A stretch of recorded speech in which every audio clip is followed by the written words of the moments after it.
오늘 말씀 속에는 70인의 제자를 파송하는 장면이 나오고 있는데요.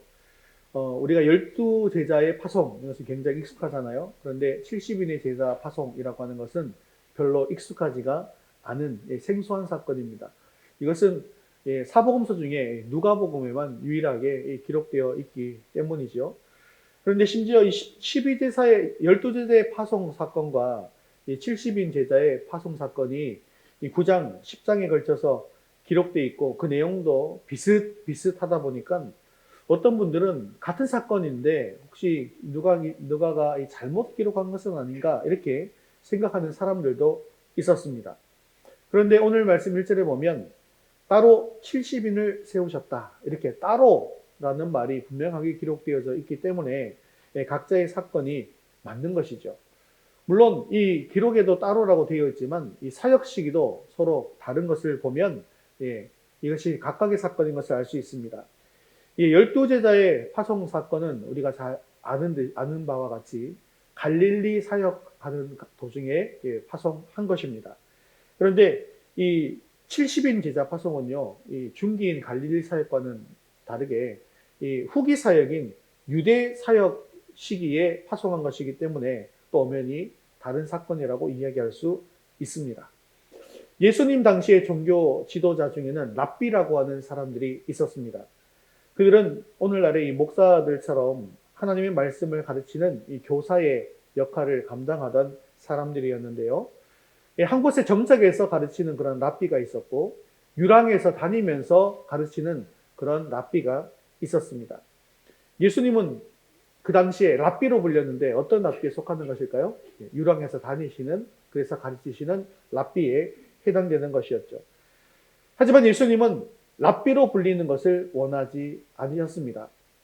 아마 12제자들도 다 랍비라고 불리지 않았을까 생각이 되었습니다. 그렇지만 예수님께서는 이 제자들에게도 그 랍비의 대접을 받지 말라라고 가르치셨죠. 하지만 겉으로 나타난 형태들을 보면 다른 랍비들과 다른 모습들이 아니었다라는 것이죠. 그리고 예수님의 유랑에 동행한 사람들이 있었는데요. 그 핵심적인 사람들이 누구겠습니까? 바로 12명의 제자들입니다. 그리고 그 이외에도 예수님을 따랐던 사람들이 많이 있습니다. 가깝게 또 따랐던 사람들도 있고요. 또 멀리 따랐던 사람들도 있었다라는 것이죠. 이것은 오늘날 교회 구성원도 비슷한 모습이 아닐까 생각되어집니다. 구심점 안에, 중심에 들어와서 함께 사역하시는 그런 성도들도 있고 또 조금 더 멀리 떨어져서 사역하시는 분들도 계시고 그저 원심력에 이끌려서 그냥 교회 안에 들어와 있는 분들도 계시더라는 것이죠. 이렇게 예수님을 따르는 많은 집단들 중에서 또 70명의 제자들이 있었던 것입니다. 그리고 이 70명은 12명의 제자 못지않게 예수님의 측근이었던 사람들이었습니다.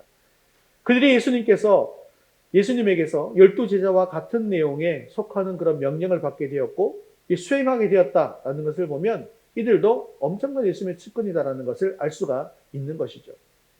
주님께서 이렇게 제자들을 파송한 것은 그 이유가 무엇 때문이겠습니까? 그것은 바로 복음을 전하기 위함이었다는 것입니다. 그런데요, 지금 이 시대를 우리가 전도가 쉬운 시대라고 합니까? 어려운 시대라고 합니까? 전도가 어렵다고 얘기합니다. 특히 코로나를 지나면서 더더욱 어려워졌다라고 이야기하시는 분들이 많습니다. 그러면 어려우니까 안 하면 그만일까요? 한번 다시 생각해 봅시다. 예수님 당시 그 시대에 복음을 전하는 것이 어려웠을까요? 아니면 지금 이 시대에 복음을 전하는 것이 어려울까요? 예수님 당시 복음을 전하는 것이 훨씬 더 어려웠을 것입니다. 그런데요, 복음을 전하는 때는 따로 정해져 있는 것이 아닙니다. 하나님의 자녀이자 예수님의 제자들인 우리들은 모두 다 이 제자들과 같이 복음 전파의 사명을 가지고 이 땅에 보냄받은 자들입니다. 그렇기 때문에 우리는 때를 얻든지 얻지 못하든지 복음을 전해야 한다는 것이죠. 오늘 70인 제자 파송을 하시면서 우리에게 하시는 말씀을, 예수님의 그 음성을 들을 수 있기를 바랍니다. 다시 한번 복음의 사도로 부름받은 우리의 정체성을 확인하는 그런 복된 시간이 될 수 있기를 주님의 이름으로 축원합니다. 우리 첫 번째 같이 읽겠습니다. 지금은 추수할 것이 많은 때입니다. 예수님은 70명의 제자들을 따로 불러놓고 이렇게 말씀하시는데 2절 말씀 계속해서 읽겠습니다.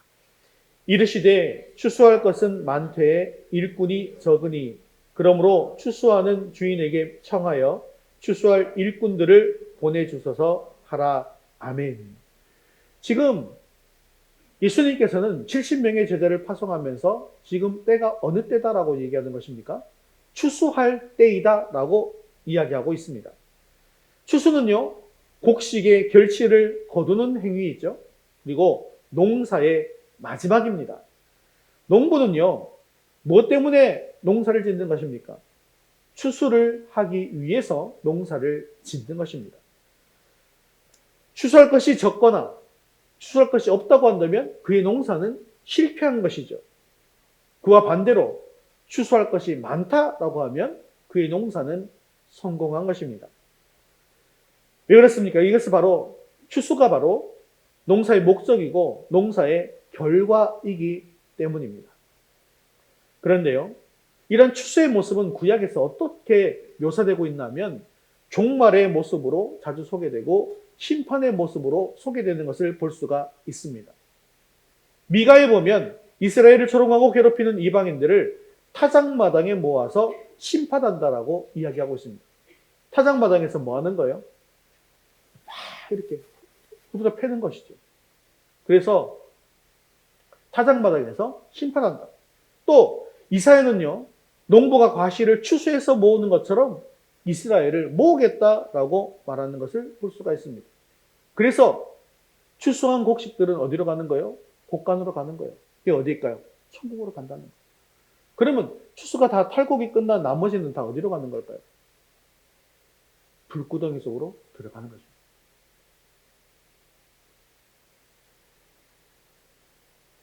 그래서 많은 구약의 구절들은 추수를 종말과 연결시키고 있는 것을 볼 수가 있습니다. 포도나무도 마찬가지예요. 포도 열매를 다 따고 난 뒤에 가지만 남게 되잖아요. 그럼 이 가지를 그냥 두는 것이 아닙니다. 이 가지를 다 잘라내야 다시 그 다음에 또 다른 가지가 자라거든요. 그래서 그 남은 가지들은 다 잘라서 어디로 가냐면, 그 불 탈 때 정말 잘 탑니다. 불쏘시개로 아주 타닥타닥하고 얼마나 잘 타는지 몰라요. 그래서 이 나무 가지들을 태우면서 또 한번 묵상할 수 있는 것이죠. 우리가 지옥불에 들어가면 저렇게 타겠구나. 그런데 우리가 여기서 궁금한 것이 생깁니다. 예수님께서 계시던 2000년 전에도 종말의 때라고 이야기하고 있었는데 지금 종말이 왔습니까? 안 왔습니까? 2000년이 지났는데 아직도 안 왔다는 거예요. 그러다 보니까 어떤 분들은 이 성경이 잘못된 거 아닌가 이렇게 이야기하더라는 것이죠.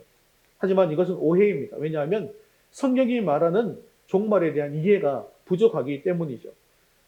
성경은 종말이 이미 임하였고 또한 임할 것이다라고 말씀하고 있습니다. 히브리서 10장 1절과 2절을 보면 하나님께서 하나님의 뜻을 말씀하시는 것에 대해서 이렇게 이야기하고 있는데 같이 한번 읽어보도록 하겠습니다. 옛적에 선지자들을 통하여 여러 부분과 여러 모양으로 우리 조상들에게 말씀하신 하나님이 이 모든 날 마지막에는 아들을 통하여 우리에게 말씀하셨으니. 자, 이게 무슨 말입니까? 옛적에는 선지자가 뭐를 뜻하는 걸까요? 선지자들? 구약을 뜻하는 것입니다. 그리고 여러 부분과 여러 모양으로 이스라엘 백성들에게 하나님의 뜻을 전했어요. 하지만 이 모든 날, 마지막 날에는 누구를 통하여? 아들을 통해서 우리에게 말씀하신다라고 이야기하고 있더라는 것이죠. 즉, 예수님께서 이 땅에 내려오신 그때가 바로 종말의 때라는 것입니다. 이것은 이브리서 9장 26절에서도 확인할 수가 있는데요. 9장 26절도 같이 한번 읽어보겠습니다. 그리하면 그가 세상을 창조한 때부터 자주 고난을 받았어야 할 것이로되 이제 자기를 단번에 제물로 드려 죄를 없이 하시려고 세상 끝에 나타나셨느니라. 아멘. 예수님이 단번에 제물로 드려져서 죄를 없이 하시려고 세상 끝에 나타나셨다라고 말씀하시죠. 즉 예수님이 오시기 전에는 종말이 시작되지 않았지만 예수님이 오신 후에 이제 종말이 시작된다는 것입니다. 물론 예수님이 오심으로 종말은 시작되었어요. 그런데 그 종말이 완성된 것은 아니라는 것이죠. 그러면 종말의 완성은 언제일까요? 예수님께서 다시 이 땅에 오시게 될 때, 즉 재림하실 때라는 것입니다. 예수님께서 올라가신 모습 그대로 다시 내려올 때 종말은 완성된다는 것이죠. 그래서 바울이 말한 디모데후서 3장 1절에서 5절의 모습은 바로 종말의 때 말세의 모습이 어떠한가에 대해서 이야기하고 있는데요. 지금 이 모습이 어떤 모습인지 또 말세의 현상은 어떤 것인지 한번 보시기 바랍니다. 같이 한번 읽어보겠습니다. 말세에 사람들이 자기를 사랑하며 돈을 사랑하며 자랑하며 교만하며 비방하며 부모를 거역하며 감사하지 아니하며 거룩하지 아니하며 무정하며 원통함을 풀지 아니하며 모함하며 절제하지 못하며 사나우며 선한 것을 좋아하지 아니하며 배신하며 조급하며 자만하며 쾌락을 사랑하기를 하나님 사랑하는 것보다 더하며. 2000년 전에 쓰여진 말씀인데요. 종말의 때 말세에 이렇답니다. 지금 이게 어느 시대 같습니까? 지금 이 시대 같지 않습니까? 그렇기 때문에 우리는 항상 지금 내가 말세에 살고 있다, 종말의 때에 살고 있다라는 것을 잊어서는 안 된다는 것이죠. 그리고 주님의 말씀을 기억하면서 우리는 이 마지막 때를 살아가야 하는 것입니다. 저 주님이 뭐라고 지금 무슨 때라고요? 추수할 때라고 말씀하셨지 않습니까? 그런데 문제가 생겼어요. 추수할 때 추수할 것이 많이 있는데 일꾼이 적으면 어떻게 될까요? 결국 추수를 다 못하게 되고 못한 곡식들은 다 썩어버리게 되는 것 아니겠습니까? 그래서 주님께서는 추수할 것은 많지만 일꾼이 적다라고 지금 말씀하고 있는 것입니다. 그런데 사실 당시 주님을 따르는 사람들은 수만 명의 무리에 이르렀습니다. 하지만 정작 예수님과 같이 사역하는 일꾼들은 얼마 되지 않았다는 것이죠. 주님을 따르는 무리는 많았지만 일꾼이 적은 이유가 무엇 때문일까요? 그것은요, 유대교의 권세가 그때 너무나 대단했기 때문에 그 권세가 두려워서 적극적으로 돕지 않는 사람들이 많이 있었다는 것입니다. 또 그런 무리 말고 또 다른 분들은 어떤 분들이 있었냐면 오히려 주님께로부터 도움받기를 원하는 사람들이 많이 따랐다는 것이죠. 표적을 바라고 떡을 바라고 병을 고치고자 하는 사람들이 많았다는 것입니다. 그런 사람들이 거의 대부분이다 보니까 일꾼은 적었던 것이죠. 그런데요, 이것은 지금도 동일하게 적용되는 사실인 것을 기억하셔야 합니다. 교회 안에도 주님을 따르는 사람들은 많이 있어요. 하지만 일꾼은 많지 않은 것입니다. 또 어떤 분들은 지금 이삭 죽기의 때이지 전도의 때는 아니다. 지금 전도가 다 됐기 때문에 교회 부흥의 시대는 끝이 났다라고 이야기하는 사람들이 있습니다. 즉 전도 대사장자들이 추수가 끝난 밭에 그냥 떨어진 이삭들처럼 희귀해졌다라는 그런 뜻이기도 하죠. 하지만 과연 그렇습니까? 지금 믿을 사람들이 다 믿어서 더 이상 전도할 사람이 없는 것입니까? 주변을 한번 살펴보십시오. 믿지 않는 사람들이 오히려 더 대부분 아닙니까?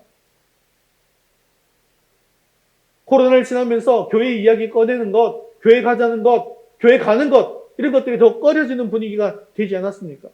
그렇기 때문에 지금이야말로 주님께서 말씀하시는 것처럼 추수할 것은 많은데 추수한 일꾼이 적은 시기인 것입니다. 사랑하는 성도 여러분, 지금도 하나님의 구원 섭리는 계속되고 있습니다. 구원받아야 할 영혼들이 너무나 많다는 것을 우리는 기억해야 합니다.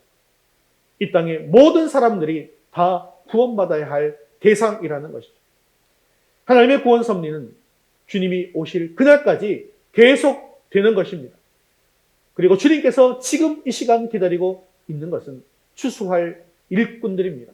그러므로 추수의 때가 이를 때까지 주님께서 맡기신 이 전도의 사명을 온전히 감당함으로 주님께서 기뻐하시는 위더스 교회 모든 성도를 낼 수 있기를 주님의 이름으로 축원합니다. 우리 두 번째 같이 읽겠습니다. 우리는 파송받은 제자입니다. 자, 9장에서 몇 명의 제자를 먼저 파송하셨다고요? 12명의 제자를 파송하셨습니다. 근데 10장에 이르러서 몇 명이 파송됐다고요? 70명의 제자가 파송됐습니다. 그래서 58명이 더 늘어나게 된 것이죠. 하지만 사실 이 70명이 되었다고 해서 충분한 복음 전도자가 충분한 인원이 되는 것일까요? 사실 그렇지만은 않지 않겠습니까? 왜 그렇습니까? 12명에서 70명으로 되긴 했지만 앞으로는 더 많은 사람들이 필요할 것입니다. 왜 그렇습니까? 앞으로 교회는 30배, 60배, 100배로 결실하게 될 것이기 때문이죠. 그렇기 때문에 이 70명의 인원이 파송되었다라고 하는 것이 어떤 의미인지 우리는 잘 생각해 보아야 합니다. 그리고 결론적으로 말씀드리면 예수님께서는 이 70명을 파송함으로 말미암아서 이제 앞으로 더 많은 제자들이 복음 전도자로 파송되어야 한다는 것을 말씀하고 있더라는 것이죠. 더 많은 사람들이 복음 전도자가 된다는 말은 70명의 제자가 갖는 복음의 권위와 역할을 더 많은 사람들이 나누어 가져야 한다는 것을 의미하는 것입니다. 그래서 우리가 지난주에 살펴봤잖아요. 12명의 제자들이 가지고 있던 이 권위와 역할은 독점해야 한다, 독점해서는 안 된다, 독점해서는 안 된다라는 것이죠. 그래서 12명의 제자가 가진 이 권위의 역할을 이제 70명의 제자들이 나누어 가지게 되어집니다. 그리고 이 12명의 역할을 70명도 또 하게 되어지는 것이죠. 12명의 제자의 권위와 역할이 이 70명의 제자들에게 확장된 것입니다. 그런데요, 이것으로 그냥 끝이 난 것이 아닙니다. 70명만 특별하고 70명만 권위를 가진 자가 아니라 더 많은 이가 이 복음의 권위를 가지고 복음 증거자의 역할을 감당해야 한다라고 말씀하시는 의미라는 것이죠. 그러면 이 70명의 제자 파송은 어떤 의미를 가지는 것일까요? 유대인들에게 있어서 이 숫자 70이라고 하는 것은 중요한 의미를 가지고 있습니다. 예, 성경을 보시면 숫자가 비슷비슷한 숫자가 계속해서 반복되어 되어져 있는 것을 여러분 볼 수가 있지 않습니까? 그러면 이 숫자 70은 무엇을 의미하는 것일까요? 그것은 숫자 7과 10의 곱을 이야기하는 것인데요. 숫자 7은요, 무엇을 뜻하는 걸까요? 숫자 7. 7하면 생각나는 거 무엇입니까? 천지를 창조하실 때 며칠 동안 창조했습니까? 7일 동안 창조하셨죠. 그래서 7을 완전수라고 이야기합니다. 그리고 7일 동안 하나님께서 하신 일이기 때문에 거룩을 상징합니다. 즉, 완전을 상징하는 또 거룩을 상징하는 숫자 7에 10은 뭘 뜻하는지 아세요? 10. 숫자 10도 많이 나오잖아요. 성경에. 10 하면 생각나는 것. 빠르게 생각나는 것. 11조.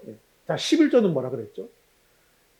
전체가 10인데 그 중에 내가 1을 바쳤지만 전체를 다 드린 것처럼 받아주시겠다라는 게 11조라고 그랬죠. 그럼 10은 무엇을 뜻하는 것입니까? 10은 전체를 뜻하는 것입니다. 그러면 거룩을 뜻하는 숫자 7에 전체 10을 곱하면 몇이 되는가요? 70이죠? 그럼 거룩한 무리 전체가 되는 것입니다. 즉 70인의 제자는 모든 성도들을 상징하는 것입니다. 이것은 야곱의 자손의 예로 확인할 수가 있는데요. 야곱은 몇 명의 아들을 가지고 있습니까? 몇 명의 아들을 낳았어요? 12명의 아들을 낳았습니다. 그것이 몇 지파가 되는 거예요? 12지파가 되는 것이고요. 그리고 그것이 어디로 연결됩니까? 12명의 제자로 연결되는 것입니다. 그리고 이 야곱의 가족들이 가나안에 있다가 어디로 다시 들어가게 됩니까? 도망가게 되죠. 피해가죠. 가뭄을 피해서. 애굽으로 들어가게 됩니다. 애굽으로 들어갈 때 인원이 몇 명인지 아십니까? 이게 물어볼 이유가 있겠죠. 몇 명일까요? 좀 자신 있게 말씀해 보세요. 몇 명일까요? 70이요. 70명이 들어간 거예요. 그런데 애굽에 들어가서 어떻게 됩니까? 폭발적으로 인구가 증가하게 됩니다. 그래서 장정만 60만 명이 된 것이죠. 그래서 애굽을 다시 나왔습니다. 예수님은 야곱의 아들과 같이 12명의 사람을 제자로 선택했습니다. 그리고 오늘 본문이 보여주는 것처럼 70명의 제자들이 보냄을 받는 자가 되게 되었다는 것이죠. 그러면 그 이후는 어떻게 되겠습니까? 그 이후에 일어난 사건이 뭐예요? 예수님께서 죽으시고 다시 살아나시고 부활, 승천하시고 무엇을 보내주십니까? 성령을 보내주시죠. 성령을 받은 사람들은 그 제자들의 권위와 능력을 그대로 이어받게 되는 것이죠. 그리고 오순절 성령 사건 이후에 어떤 일이 벌어지게 됩니까? 베드로가 나가서 복음을 전했더니 하루에 5,000명이 세례를 받습니다. 또 복음을 전했더니 하루에 3,000명이 세례를 받습니다. 날마다 그 숫자가 늘어나서 폭발적으로 늘어나서 헤아릴 수가 없게 된 것이죠. 야곱의 아들 12에서 시작해서 가족 70을 거치고 많은 수의 이스라엘이 된 것처럼 교회도 12로 시작해서 70을 거쳐서 많은 교회가 되게 된 것입니다. 사랑하는 성도 여러분, 우리는 추수의 때에 땅끝까지 예수님의 증인이 되라는 명령 아래 세상으로 보냄을 받은 주님의 제자들입니다. 그런데 하나님 나라로 나아가며 복음을 증거하는 일, 이것은요 특별한 사람만이 하는 일이 아니라는 사실을 기억하셔야 합니다. 그래서 12제자에게만 그 사명을 맡긴 것이 아니라는 거예요. 70인을 따로 세워서 그들에게도 하나님 나라를 증거하게 한 것입니다. 그리고 하나님의 나라를 증거하는 그 사람의 숫자는 70에만 머무르지 않고 예수님을 믿는 모든 사람들이 복음의 증거자가 되게 된 것입니다. 그렇습니다. 우리는 모두 다 주님의 복음을 증거하도록 하나님께 세움을 받은 사람들입니다. 우리는요, 이 세상에서 부귀영화를 누리도록 또는 다른 목적을 위해서 보냄받은 것이 아닙니다. 우리는 다 복음을 위해서 세움받은 복음의 일꾼들로 부름받고 보냄을 받았다는 것이죠. 그러므로 우리는 복음 전도라고 하는 것이 우리 인생의 최고의 목표가 되어야 합니다. 우리가 무슨 일을 하든지 사업을 하든지 직장에서 일을 하든지 학교를 다니든지 공부를 하든지 모든 것이 복음 전도에 초점이 맞춰져 있어야 한다는 것이죠. 그렇습니다. 우리는 다 복음의 일꾼으로 부름받았습니다. 우리는 이 부르심에 합당하게 복음 전도에 최선을 다함으로 주님께서 맡기신 사명을 온전히 감당하는 저와 여러분 되시기를 주님의 이름으로 축원합니다. 우리 세 번째 같이 읽겠습니다. 시련과 박해 속에서도 주님만을 의지합시다. 우리 3절 말씀 같이 읽겠습니다. 갈지어다 내가 너희를 보냄이 어린 양을 이리 가운데로 보낸가 같도다. 아멘. 자, 이 말씀은 12제자를 파송하실 때에도 동일하게 하신 말씀인데요. 이 70명의 제자를 파송할 때에도 동일한 심정을 가지고 계셨음을 말씀하고 있는 것이고, 그뿐만 아니라 동시에 지금 우리들에게도 동일하게 가지고 있는 그런 마음이시라는 것이죠. 예수님은 70명의 제자가 무엇이라고 얘기합니까? 어린 양이다 라고 말씀하셨어요. 그리고 제자들이 만날 이들이 바로 일이다 라고 말씀하셨습니다. 여러분, 어린 양과 이리의 관계는 어떻습니까? 서로 돌보는 관계입니까? 아니죠. 먹고 먹히는 관계입니다. 어린 양은요, 100이면 100 다 이리에게 먹히고 마는 것입니다.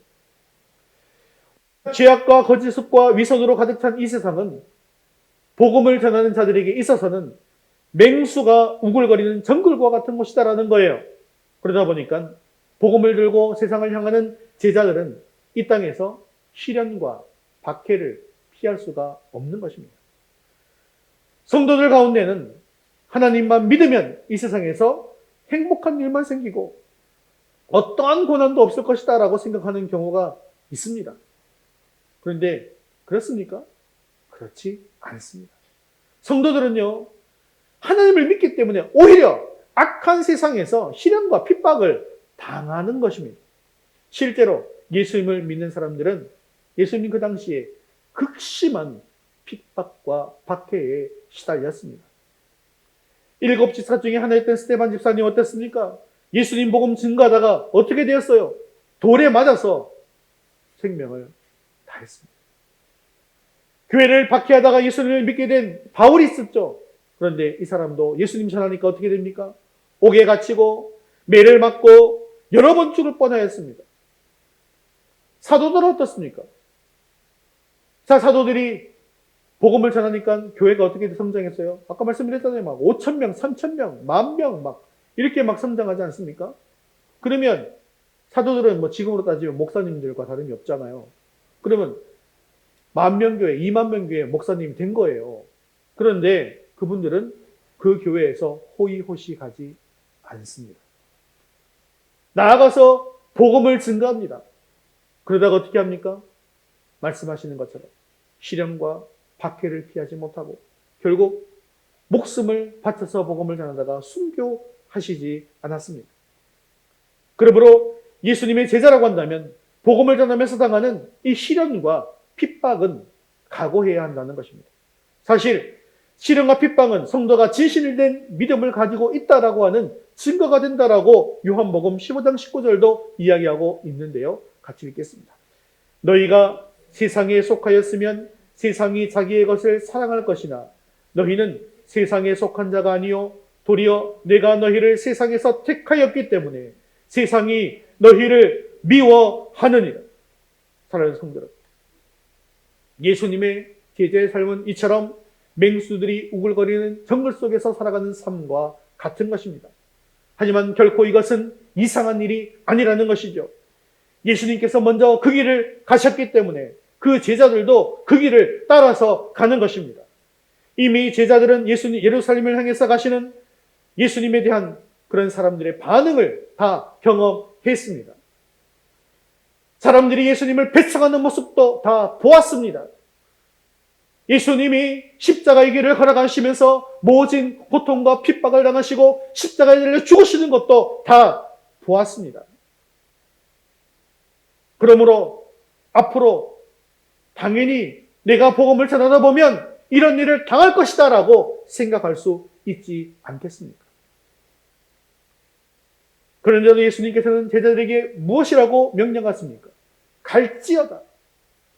갈지어다. 우리는 왜 그런 무서운 곳으로 가야만 하는 것입니까? 그것은 바로 주님께서 갈지어다 가라 명령하셨고 그것이 제자의 책임이기 때문입니다. 그러면 예수님은 이 제자들을 그저 사지로 내몰고만 계시는 것일까요? 아닙니다. 어린 양은 늘 이리에게 잡아먹히기만 하는 것입니까? 그 어린 양이 어떻게 계속해서 살아갈 수 있겠어요? 다 잡아먹히는데. 어린 양은 늘 이리에게 잡아먹히는 것만은 아닙니다. 이리에게서 살아남을 수 있는 방법이 있다는 것이죠. 어떻게 하면 이리 가운데에서 어린 양이 살아남을 수 있습니까? 어린 양이 이리 속에서 살아남을 수 있는 방법은 단 한 가지밖에 없습니다. 그것은 바로 누구와 함께 있는 것입니까? 목자와 함께 있는 것입니다.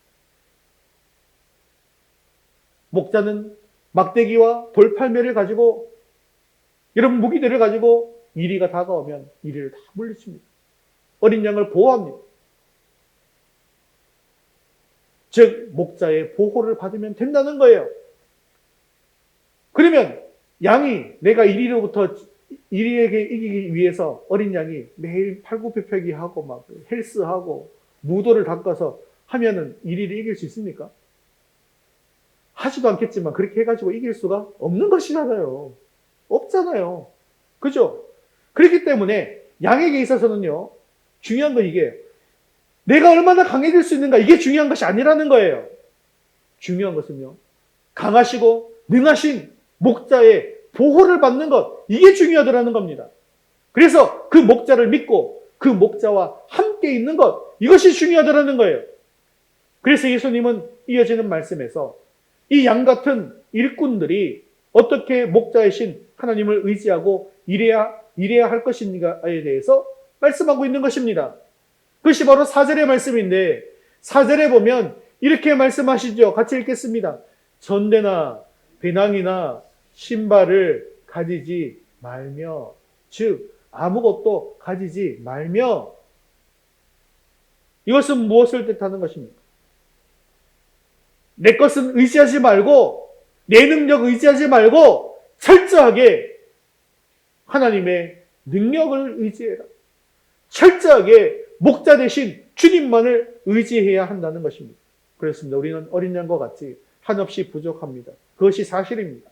하지만 나에게 능력을 주시고 권위를 주시는 그런 주님과 함께라면 우리는 언제든지 일이 한가운데로 들어갈 수가 있습니다. 우리는 여전히 부족합니다. 하지만 철저하게 예수님을 의지하고 철저하게 성령님을 의지하고 나아가면 주님께서 반드시 역사해 주십니다.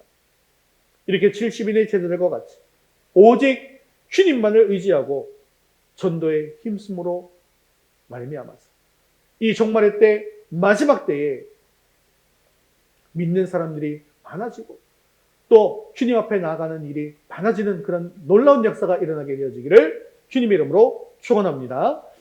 말씀을 맺겠습니다. 예수님께서는 70명을 떠나보내면서 지금의 때가 마지막 때이다. 그리고 더 많은 일꾼들이 필요하다라고 말씀하셨습니다. 하지만 많은 사람들이 오늘 지금 이 시간이 마지막 때라는 사실을 잊고 나태하게 살아가고 있습니다. 추수할 것이 너무나 많이 있는데도 불구하고, 그래서 일꾼이 더 필요함에도 불구하고 나는 그 일꾼이 아니야 라고 생각하면서 부경꾼이 되어가고 있더라는 것입니다. 추수하지 못한 그 곡식들은 결국 다 썩어지게 되는 거예요. 심판 때에 이르면요, 그들은 다 지옥불에 떨어지게 되어지는 것입니다. 사랑하는 성도 여러분, 주님께서는 우리에게 이 마지막 때에 복음을 전하라고 말씀하고 계십니다.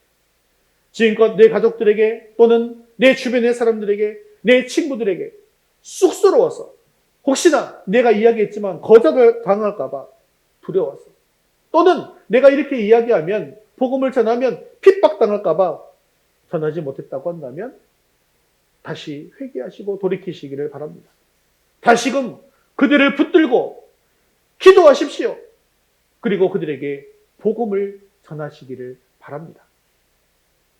내가 씨앗을 뿌려놓으면요, 언젠가는 그것이 싹이 나고 자라나게 됩니다.